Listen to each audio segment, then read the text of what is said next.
नमस्कार, मी अक्षय पुन्हा एकदा तुम्हा सर्वांचं एडियन बातमीपत्रात मनपूर्वक स्वागत करतोय। आज दिवसभरात घडलेल्या संपूर्ण घटनांचा आढावा आपल्याला घ्यायचाच आहे, परंतु त्या अगोदर नजर टाकूया आज दिवसभरात घडलेल्या काही महत्त्वाच्या आणि ठळक घडामोडींवरती। कन्नड येथे नैसर्गिक आपत्ती आढावा बैठक, सरसकट पंचनामे करा, पालकमंत्री संजय शिरसाट यांचे प्रशासनाला निर्देश। तर ओला दुष्काळ स्पष्ट दिसत असतानाही महायुती सरकारची डोळेझाक, दसऱ्याच्या आधी नुकसान भरपाई द्या, काँग्रेस प्रदेश अध्यक्ष हर्षवर्धन सपकाळ यांची मागणी। छत्रपती संभाजीनगर जालन्यातील नुकसानग्रस्त शेतकऱ्यांशी साधलाय संवाद। आता बघूया सविस्तर बातम्या। जिल्ह्यात अतिवृष्टीमुळे शेतीचं नुकसान मोठ्या प्रमाणावरती झालं आहे। सर्वच क्षेत्रात शेतकऱ्यांना हा निसर्गाचा कोप सहन करावा लागतोय। अशा प्रसंगी शेतकऱ्यांच्या पाठीशी आपण सर्वांनी उभं राहणं गरजेचं असून सरसकट सर्वच ठिकाणी नुकसानीचे पंचनामे करा, त्यासाठी ड्रोन, मोबाईल फोटो यांचं पुरावे ग्राह्य धरा, असे निर्देश राज्याचे सामाजिक न्याय मंत्री तथा जिल्ह्याचे पालकमंत्री संजय शिरसाट यांनी आज कन्नड येथे दिले। कन्नड येथील तहसीलदार कचेरीत आज पालकमंत्री शिरसाट यांच्या अध्यक्षतेखाली बैठक घेण्यात आली। या बैठकीत अतिवृष्टीच्या नैसर्गिक आपत्तीत झालेल्या नुकसानीचा व करण्यात येत असलेल्या उपाययोजनांचा आढावा घेण्यात आला। आमदार संजना जाधव, जिल्हाधिकारी दिलीप स्वामी, जिल्हा परिषदेचे मुख्य कार्यकारी अधिकारी अंकित, उपविभागीय अधिकारी संतोष गोरड, तहसीलदार विद्याचरण कळवळकर, गटविकास अधिकारी ओमप्रकाश रामावत, तालुका कृषी अधिकारी संदीप शिरसाट तसेच अन्य विभागांचे अधिकारी, सरपंच, ग्रामस्थ, शेतकरी आदी उपस्थित होते। बैठकीच्या प्रारंभी उपविभागीय अधिकारी संतोष गोरड यांनी झालेल्या नुकसानीचा प्राथमिक अहवाल सादर केला। त्यानुसार तालुक्यात सरासरीच्या 123% पर्जन्यमान झालाय। 8 मंडळांमध्ये अतिवृष्टी झाली आहे। 101 गावांमध्ये शेतीचं नुकसान झालंय। 19,264 हेक्टर क्षेत्रावरती नुकसान झालंय। 20 जनावरे व 4 माणसे दगावली आहेत। कापूस, मका, भाजीपाला आदी पिकांचं नुकसान झालंय। अद्याप अनेक ठिकाणी पाणी साचलं असल्यामुळे पंचनामे होऊ शकले नाहीत, असं त्यांनी नमूद केलं। उपस्थित शेतकऱ्यांनी व स्थानिक लोकप्रतिनिधींनी बैठकीत आपले गाऱ्हाणे यावेळी पालकमंत्री शिरसाट यांच्या समोर मांडलं। त्यात प्राधान्याने वन्य प्राण्यांचा उपद्रव, शेतापर्यंत जाण्यासाठी रस्ते नसणं, शेताची जमीनच वाहून जाणं, शेतात पाणी तुंबणं इत्यादी समस्यांचा समावेश होता। पालकमंत्री संजय शिरसाट यांनी यावेळी तालुक्यातील करंजखेड, नेवपूर, घाटशेंद्रा, टाकळी, अंतर आदी ठिकाणी प्रत्यक्ष शेतात जाऊन पाहणी केली। शेतकऱ्यांशी संवाद साधून त्यांना दिलासा दिला। यावेळी त्यांच्या समवेत आमदार संजना जाधव, जिल्हाधिकारी दिलीप स्वामी, जिल्हा परिषदेचे मुख्य कार्यकारी अधिकारी अंकित, उपविभागीय अधिकारी संतोष गोरड, तहसीलदार विद्याचरण कळवळकर, गटविकास अधिकारी ओमप्रकाश रामावत, तालुका कृषी अधिकारी संदीप शिरसाट तसेच स्थानिक लोकप्रतिनिधी आदी उपस्थित होते। वीरगाव तसेच भगगाव, कापूस, वडगाव, तालुका वैजापूर या परिसरात अतिवृष्टीमुळे झालेल्या शेतीच्या नुकसानीची पाहणी करण्यासाठी राज्याचे इतर मागास बहुजन कल्याण, अपारंपरिक ऊर्जा, दुग्ध विकास, दिव्यांग कल्याण विभागाचे मंत्री अतुल सावे हे आज थेट शेतकऱ्यांच्या बांधावरती गेले। शेतकऱ्यांना तातडीने मदत मिळावी यासाठी प्रशासनास पंचनामे करण्याचे निर्देश दिलेत। उपविभागीय अधिकारी डॉक्टर अरुण जराड, तहसीलदार सुनील सावंत, तालुका कृषी अधिकारी व्यंकट ठक्के, गटविकास अधिकारी श्रीकृष्ण वेणीकर तसेच ग्राम महसूल अधिकारी, ग्रामपंचायत अधिकारी तसेच सहाय्यक कृषी अधिकारी तसेच तहसीलदार, तालुका कृषी अधिकारी आणि गट विकास अधिकारी व सर्व विभागांचे प्रमुख होते। मंत्री अतुल सावे यांनी आज वैजापूर तालुक्यात शेतकऱ्यांच्या बांधावर जाऊन शेतकऱ्यांच्या व्यथा जाणून घेतल्या। नुकसान झालेल्या पिकांचे पंचनामे करण्याचे प्रशासनाला निर्देश दिले। वीरगाव परिसरात मका पिकाचं मोठं नुकसान झालं असून भगाव परिसरात सोयाबीन, ऊस पिकाचं नुकसान झालंय। नुकसानग्रस्त शेतकऱ्यांना शासनातर्फे भरीव मदत देण्याची ग्वाही सावे यांनी दिली। यावेळी शासन शेतकऱ्यांच्या पाठीशी खंबीरपणे उभे असल्याचाही दिलासा दिला। यावेळी स्थानिक शेतकरी आणि अधिकारी उपस्थित होते। राज्यातील परिस्थिती अतिवृष्टी व पुरामुळे अत्यंत विदारक झाली आहे। खरीप हंगाम पुरता वाया गेलाय। शेतकऱ्यांचे अपरिमित नुकसान झाले, परंतु प्रशासनाचा एकही अधिकारी पाहणी करण्यासाठी फिरकला नाही। दसरा, दिवाळी सण जवळ आले आहेत। मुख्यमंत्री फक्त आकडेवारी फेकत आहेत, पण ठोस निर्णय काही घेत नाहीयेत। ओला दुष्काळ आहे हे स्पष्ट दिसत असतानाही सरकार त्याकडे डोळेझाक करत आहे। पैसा कुठून आणायचा हा सरकारचा प्रश्न आहे, पण दसऱ्याच्या आधी नुकसानग्रस्त शेतकऱ्यांच्या खात्यात हेक्टरी 50,000 रुपयांची नुकसान भरपाई जमा करा, असे महाराष्ट्र प्रदेश काँग्रेस कमिटीचे अध्यक्ष हर्षवर्धन सपकाळ यांनी म्हटलंय। काँग्रेस प्रदेश अध्यक्ष हर्षवर्धन सपकाळ यांना छत्रपती संभाजीनगर जिल्ह्यातील पैठण तालुक्यातील मुरमा, कोळी, बोडखा, जालना जिल्ह्यातील अंबड तालुक्यातील मसई येथे अतिवृष्टीमुळे झालेल्या नुकसानीची पाहणी करून शेतकऱ्यांशी संवाद साधला व त्यांना धीर दिला।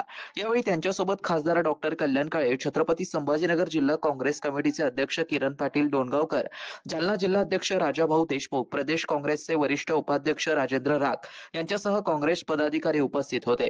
यावेळी त्यांनी शेतकऱ्यांच्या व्यथा व समस्या समजून घेतल्या आणि या कठीण प्रसंगी काँग्रेस शेतकऱ्यांच्या पाठीशी खंबीरपणे उभे असल्याचा धीर दिला। अदानीसाठी सरकारकडे पैसे आहेत, आमदार खासदार फोडण्यासाठी पैसे आहेत, 55,000 कोटी रुपयांच्या समृद्धी महामार्गासाठी पैसा आहे, गरज नसताना 88,000 कोटी रुपयांच्या शक्तीपीठ महामार्गासाठी पैसा आहे आणि शेतकऱ्यांना द्यायचं म्हटलं की पैसा नाही, हे रडगार काय करता, असा सवाल करून मुख्यमंत्री व उपमुख्यमंत्री यांनी दिल्लीला जाऊन केंद्र सरकारकडून महाराष्ट्रासाठी विशेष पॅकेज घेऊन यावं, असंही काँग्रेस प्रदेश अध्यक्ष हर्षवर्धन सपकाळ म्हणाले आहेत। जिल्हा प्रशासनाने मायनस बजेटिंग पद्धतीने शेतकऱ्यांचा नुकसान भरपाई द्यावी अशी मागणी माजी आमदार हर्षवर्धन जाधव यांनी केली असून शेतकऱ्यांना तारखेला प्रशासनाच्या विरोधात मोर्चा काढणार असल्याचा इशारा त्यांनी दिलाय। कन्नड-सोयगाव विधानसभा मतदारसंघामध्ये तसेच महाराष्ट्रामध्ये जिथे जिथे नुकसान झालंय शेतीचं, त्यांना अवगत करू इच्छितो की राज्य सरकारच्या महसूल व वन विभागाचा 27 मार्च 2023 चा जो GR आहे त्याच्यामध्ये राज्यात शेतीचा असो, जनावरांचा असो, रस्त्याचा असो, मनुष्यहानी असो, कुठल्याही पद्धतीचं कुठलंही नुकसान हे झालेलं असलं तरी देखील किती पैसे देणं क्रमप्राप्त आहे हे अधोरेखित केलेलं आहे आणि ते शासनाला बंधनकारक आहे। हे पैसे सरकारकडे मागण्याची गरज नाही, कारण आपत्कालीन व्यवस्थापनामध्ये सरकारकडे आज पैसे नाहीयेत, त्यामुळे सरकार देणार तर कुठून देणार। आणि अशी अवकाळ ज्यावेळेला सरकारची होते त्यावेळेला पर्याय काय आहे तर मायनस बजेटिंग। तहसीलदारांना कळत असेल मी काय म्हणतोय की मायनस बजेटिंग म्हणजे काय, की ज्यावेळेला बजेट नसतं त्याला मायनस करायचं आणि पैसे द्यायचे। कशातनं? इतर बजेटमधनं।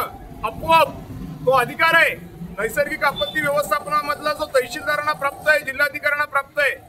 त्यामुळे या 27 मार्च 2023च्या GR मध्ये ज्या तरतुदी आहेत त्याचं ताबडतोब अनुपालन करा, नाही ते 1 तारखेला तर तसाही मी मोर्चा घेऊन येतोच आहे। माझं म्हणणं आहे की तुम्ही माझे व्हिडिओ बघत असता, कारण मी जिथे जातो त्याच्या दुसऱ्या दिवशी तुम्ही तिथे जाता। मी व्हिडिओ काढला की तुमचं पुढचं काम सुरू होतं, तुमचं मार्गदर्शकच झालोय मी, हरकत नाही। हे मार्गदर्शन पण घ्या आणि 1 तारखेच्या मोर्चाच्या अगोदर पैसे सोडा। लोकांना छुट्या बनवू नका की राज्य सरकारने पैसे दिले, काही नाही राज्य सरकारकडे, त्याचा पुरावा माझ्याकडे आहे। त्यामुळे ते बोलत बसू नका। मायनस बजेटिंगनी चेक काढणं सुरू करा तहसीलदार महोदय, ना ते 1 तारखेला 20,000 लोक येऊन बसीन तहसीलवरती आणि कोणी आलं पण नाही समजा तरी एकटा पण पुरेसा आहे मी अकेलाही काफी आहे। जय श्रीराम। शहरवासियांना एक सुवर्ण संधी। तुम्ही एखादा व्यवसाय करताय का? मग एडियन वरती जाहिरात करा आणि मिळवा व्यवसायात मोठा फायदा। तर वाट कसली बघत आहात? आताच खाली दिसत असलेल्या नंबरवरती संपर्क साधा। आपल्याला अजूनही काही बातम्यांचा आढावा घ्यायचा आहे, परंतु इथे वेळ झाली आहे एका छोट्याशा ब्रेकची। कुठे जाऊ नका, पाहत रहा एडियन न्यूज।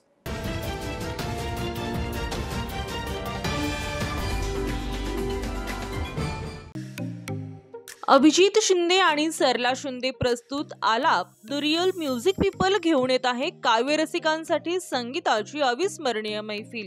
भव्य म्युझिकल कॉन्सर्ट्स, गझल मैफिली, लग्न सोहळ्यांचा जल्लोष, कॉर्पोरेट शो ते थीम इव्हेंट्स ऑर्केस्ट्रा यासह प्री वेडिंग शूट्स, जाहिराती, कॉर्पोरेट फिल्मसाठी दर्जेदार असा अत्याधुनिक स्टुडिओ। तुमच्या कार्यक्रमाला अविस्मरणीय बनवण्यासाठी आजच संपर्क करा 9820656665 अथवा 9420494665 यावर किंवा भेट द्या www.alapentertainment.com, कारण आलाप म्हणजेच संगीताचा ठेवा आणि सुरांची मैफिल। अनेकांच्या मनात स्वप्न असते की देशाची सेवा करायची, परंतु काही लोकच योग्य प्रशिक्षण घेऊन ते वास्तवात पूर्ण करतात। वास्तविक सैनिक बनणे सोपं काम नाही, कारण प्रशिक्षणाच्या मैदानापासून ते युद्धाच्या रणांगणापर्यंत प्रत्येक क्षण संघर्षमय असतो। फक्त जो इमानदार, समजूतदार असेल आणि ज्याची इच्छाशक्ती प्रबळ असेल असाच व्यक्ती या क्षेत्रात टिकू शकतो. प्रत्येक वर्षी अनेक परीक्षार्थ्यांना यश प्राप्त होते, ते फक्त आणि फक्त गरुडचे अकॅडमी. पंख आम्ही देतो, उंच भरारी तुम्ही घ्या.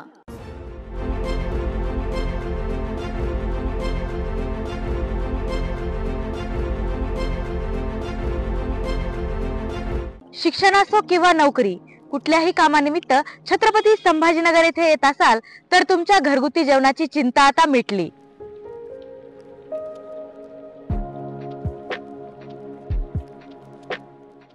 माझं नाव विलास साबळे. मी राहणारा तसा जालन्याचा. मी छत्रपती संभाजीनगरमध्ये 5 ते 6 वर्षापासून MPSC ची तयारी करतो आणि जेव्हापासून इथे आलेलो तेव्हापासून मी रुचिरा स्वयंपाकघरामध्ये जेवण करतो. घराच्या जेवणाची मला थोडी पण आठवण येत नाही, कारण रुचिरा स्वयंपाकघराचं जेवण हे घरच्या जेवणासारखं आहे आणि इथल्या जेवणामध्ये टेस्ट आहे त्याच्यामध्ये सांगायचं झालं तर खूप सगळ्या गोष्टी आहेत की त्या टेस्टी आहेत आणि इथल्या जेवणाचा माझ्या बॉडीवरती कसलाही दुष्परिणाम झाला नाही.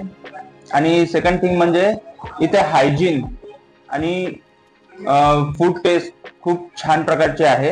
तकरीबन 15 साल से आता हूँ. जब भी वेजिटेरियन खाना दिल बोला तो यहाँ आके खाता हूँ, क्योंकि यहाँ का टेस्ट और क्वालिटी बहुत अच्छी है.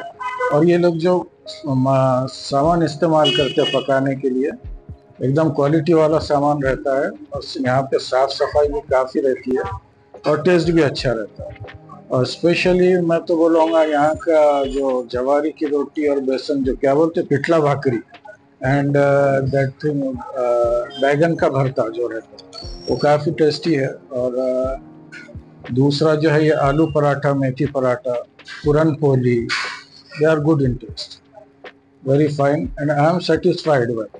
घरगुती जेवणाच्या चवीसाठी एकदा अवश्य भेट द्या रुचिरा स्वयंपाकघर येथे. मस्त मास्क पहना रे तूने. Thank you sir. वो जान बचाने के लिए पहनना पड़ता है ना सर. रेडीमेड है या टेलर मेड है? ऑनलाइन ऑर्डर किया है सर. एक और है क्या? है ना सर. देना. बहुत मस्त लगे आपको. ये ना सर. सर ना भाई, जान बचाने के लिए बाइक चलाते वक्त सिर्फ खोपड़े पे मास्क पहनेगा तो खोपड़े को कौन बचाएगा? समझ गया सर. हेलमेट ऑनलाइन ऑर्डर कर, वरना हमेशा के लिए ऑफलाइन हो सकता है. Okay sir. ये ले. चल हम ये भी ऑनलाइन भर दे. हेलमेट पहने, ट्रैफिक नियमों का पालन करे, जिंदगी के सफर को सुरक्षित रखे.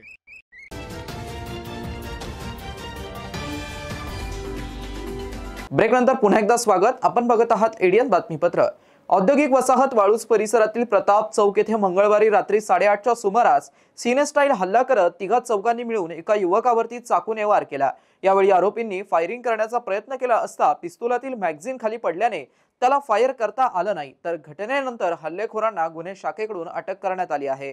वाळूज महानगरातील बजाजनगर परिसरातील प्रताप चौक येथे मंगळवार रात्री 8:30 वाजेच्या सुमारास सिनेस्टाईल हल्ला करत तिघा चौकांनी मिळून एका युवकावरती चाकूने वार केले.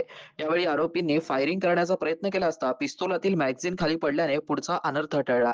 प्राथमिक माहितीनुसार आरोपींनी चाकूने हल्ला करताना पिस्तुलातून गोळीबार करण्याचा प्रयत्न केला, मात्र मॅगझिन खाली पडल्याने गोळी सुटली नाही. त्यामुळे मोठा अनर्थ टळल्याचं पोलिसांनी सांगितलं. या घटनेमुळे बजाजनगर परिसरात भीतीचं वातावरण निर्माण झालंय. या हल्ल्यात भोळाराम शामराव कडमींचे 32 गंभीर जखमी झाले असून त्यांच्यावरती घाटी रुग्णालयात उपचार सुरू आहेत. घटनेनंतर परिसरात मोठी धावपळ उडाली. वाळूज MIDC पोलिसांनी माहिती मिळताच वरिष्ठ अधिकारी घटनास्थळी दाखल झाले. छत्रपती संभाजीनगरचे पोलीस उपायुक्त रत्नाकर नवले, पोलीस उपायुक्त पंकज अतुलकर, सहाय्यक पोलीस आयुक्त संजय सानप, गुन्हे शाखेचे पोलीस निरीक्षक संभाजी पवार व वाळूज MIDC पोलीस ठाण्याचे पोलीस निरीक्षक रामेश्वर गाडे यांनी घटनास्थळी पाहणी करून पुढील तपास सुरू केला. दरम्यान गुन्हे शाखेकडून रात्री उशिरा हल्लेखोरांना अटक करण्यात आली असल्याची माहिती पोलीस उपायुक्त रत्नाकर नवले यांनी एडियन सोबत बोलताना दिली आहे. समाजाची प्रगती होत असताना हा समाज वैचारिक, सांपत्तिक आणि आरोग्यदृष्ट्या सशक्त असणं आवश्यक असतं. कुटुंब सांभाळणारी महिला संस्कार करून आपलं कुटुंब आणि पर्यायाने समाज सशक्त बनवत असते, असं प्रतिपादन जिल्हाधिकारी दिलीप स्वामी यांनी आज येथे केलंय. दशसूत्री कार्यक्रमाअंतर्गत जागर स्त्री शक्तीचा या उपक्रमाअंतर्गत महिला शिक्षकांसाठी विशेष संवाद कार्यशाळेचं आयोजन आज करण्यात आलं. छत्रपती शाहू महाराज शिक्षण संस्थेच्या इंजिनिअरिंग महाविद्यालयाच्या सभागृहात हा कार्यक्रम पार पडला. जिल्हा शिक्षण अधिकारी प्राथमिक जयश्री चव्हाण व शिक्षण अधिकारी माध्यमिक अश्विनी लाटकर आदी मान्यवर उपस्थित होते. आपल्या संबोधनात जिल्हाधिकारी स्वामी म्हणाले की वाचनाने माणूस प्रगल्भ होतो, विचारांनी धनवान होतो आणि आरोग्य व संस्कार हे जीवनाचे अविभाज्य अंग आहेत. शिक्षणासोबत वैचारिक प्रगल्भता महत्वाची. नवदुर्गा व त्यांचं महात्म्य हे आजच्या स्त्रीमध्येही आहे, त्यामुळे आपण सशक्त समाज निर्मितीत करू शकता असं त्यांनी सांगितलं. कार्यक्रमाची सुरुवात महिला शिक्षकांच्या आरोग्य तपासणीने झाली. या कार्यशाळेसाठी छत्रपती संभाजीनगर तालुक्यातील जिल्हा परिषद शाळा तसेच खाजगी अनुदानित शाळांमध्ये कार्यरत असलेल्या सर्व महिला शिक्षकांची उपस्थिती होती. यावेळी राज्य पुरस्कार विजेत्या शिक्षकांचा प्रातिनिधिक स्वरूपात सन्मान करण्यात आला. प्रास्ताविक प्रभारी गट शिक्षण अधिकारी मनीषा वाशिंबे यांनी केलंय.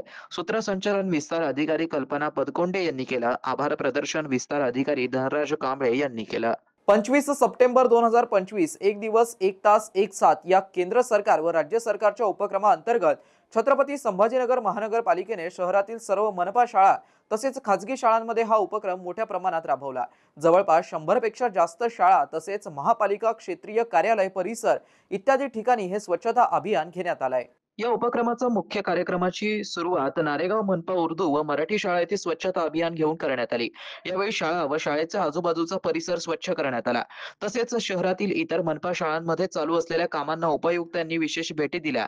त्यामध्ये प्रामुख्याने प्रियदर्शनी इंदिरानगर मनपा शाळा, गारखेडा मनपा शाळा, मनपाच्या CBSE शाळा व इतर शाळांना भेटी दिल्या. सर्व शालेय विद्यार्थी प्रमुख मान्यवर यांच्या उपस्थितीत संपूर्ण परिसर 1 तास श्रमदान करून स्वच्छ करण्यात आला. यावेळी मानवी साखळीद्वारे भारत देशाचा नकाशा आखण्यात आला. तसेच उपायुक्त नंदकिशोर भोंबे सर यांनी विद्यार्थ्यांना स्वच्छतेची शपथ दिली व विद्यार्थ्यांना घर शहर परिसर स्वच्छतेचं महत्त्व पटवून दिलं. तसेच शहरातील सर्व शाळांमध्ये शालेय शिक्षक वृंद, शालेय विद्यार्थी, स्वच्छता कर्मचारी इत्यादी सर्वांनी मिळून परिसर स्वच्छ केला. उपायुक्त तथा घनकचरा व्यवस्थापन प्रमुख नंदकिशोर भोंबे, उपायुक्त शिक्षण विभाग अंकुश पांढरे, सहाय्यक आयुक्त प्राजक्ता वंजारी, भारत तेनगोटे शिक्षण अधिकारी, रामनाथ थोरे विस्तार अधिकारी, नांदेव सांगळे कार्यक्रम अधिकारी, स्वच्छता अधिकारी अनिल जाधव, स्वच्छता अधिकारी सचिन भालेराव, किरण जाधव, चेतन वाघ, गोविंद बारबोटे, अधीक्षक शिक्षण विभाग संगीता ताजवे, मुख्याध्यापक नारेगाव मराठी अब्रार अहमद, मुख्याध्यापक नारेगाव उर्दू प्रियदर्शनी इंदिरानगर येथे संजीव सोनार, मुख्याध्यापक गारखेडा येथे शशिकांत उबाळे, मुख्याध्यापक Bawaskar sir, Tawde sir, Zuber sir, Baburao Rathod, स्वच्छता निरीक्षक सौरव घोरपडे, स्वच्छता निरीक्षक रेणुका गायकवाड, स्वच्छता निरीक्षक आतिश खरात, राहुल बोर्डे, रेड्डी झोनल दिनेश बियाणे, स्वच्छता जवान संकुल मलके, राजू साबळे, रेड्डी सुपरवायझर रवी दांडगे, संदीप नरवडे तसेच शिक्षण विभागाचे अधिकारी कर्मचारी, नारेगाव मनपा शाळेतील सर्व शिक्षक वृंद, घनकचरा व्यवस्थापन विभागाचे स्वच्छता अधिकारी, स्वच्छता निरीक्षक, स्वच्छता जवान, स्वच्छता कर्मचारी तसेच शालेय विद्यार्थी मोठ्या संख्येने उपस्थित होते. शेवटी पुन्हा एकदा नजर टाकूया आज दिवसभरात घडलेल्या काही महत्त्वाच्या आणि ठळक घडामोडींवरती. कन्नड येथे नैसर्गिक आपत्ती आढावा बैठक, सरसकट पंचनामे करा, पालकमंत्री संजय शिरसाट यांचे प्रशासनाला निर्देश. तर ओला दुष्काळ स्पष्ट दिसत असतानाही महायुती सरकारची डोळेझाक, दसऱ्याच्या आधी नुकसान भरपाई द्या, काँग्रेस प्रदेश अध्यक्ष हर्षवर्धन सपकाळ यांची मागणी. छत्रपती संभाजीनगर जालन्यातील नुकसानग्रस्त शेतकऱ्यांशी साधलाय संवाद. आणि याबरोबरच हे बातमीपत्र इथेच संपलं. पुन्हा भेटूया पुढील बातमीपत्रात. तोपर्यंत पाहत रहा आपल्या हक्काचं बातमीपत्र ADN न्यूज.